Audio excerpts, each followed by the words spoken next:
হামিদা সৈয়দ নামৰ দিল্লীৰ পৰা অহা এগৰাকী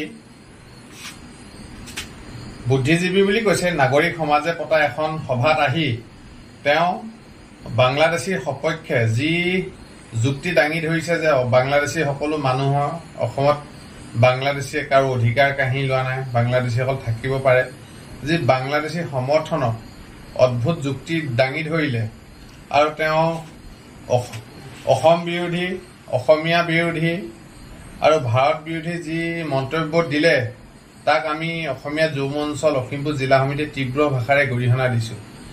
কাৰণ হামিদা সৈয়দ নামৰ মহিলাগৰাকী অসমৰ বায়ু পানী, অসমৰ সমাজ জীৱনৰ লগত কোনো সম্পৰ্ক নাই।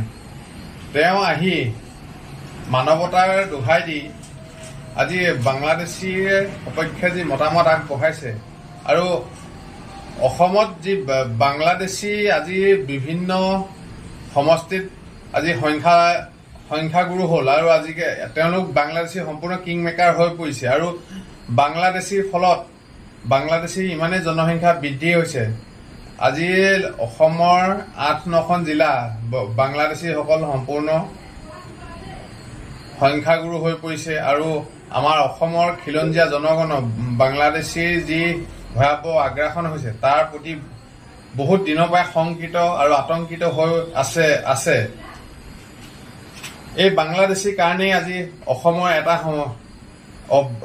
গোটেই বিশ্ববিখ্যাত ভাৰত বিখ্যাত এক অসম আন্দোলনৰ পৰিৱেশ সৃষ্টি হৈছিলে, য'ত 860জন অসমৰ তেজাল ডেকা খিলঞ্জীয়া যুৱক শ্বহীদ হৈছিলে। বহু আই মাতৃৰ বুকু উকা হৈছিলে, বহুত পংগু হৈছিলে, ঘূণীয়া হৈছিলে অসমৰ খিলঞ্জীয়া বহুত অসমীয়া যুৱক যুৱতী। সেই অসম আন্দোলনক উপহাস কৰি বাংলাদেশক ৰক্ষণাবেক্ষণ দিয়া সমৰ্থনকাৰী হামিদা সৈয়দ নামৰ মহিলাগৰাকী যি অদ্ভুত মন্তব্য বাংলাদেশীৰ সপক্ষে দি সম্পূৰ্ণ ৰাষ্ট্ৰবিৰোধী কাম কৰিছে আৰু দেশদ্ৰোহী কাম কৰিছে। অসমৰ মুখ্যমন্ত্ৰী ডাঙৰীয়াক হামিদা সৈয়দক অতি সোনকালে ৰাষ্ট্ৰদ্ৰোহী আইনৰ আওতালৈ আনি গ্ৰেপ্তাৰ কৰিবলৈ আমি অসমীয়া যুৱ মঞ্চই আহ্বান জনাইছোঁ।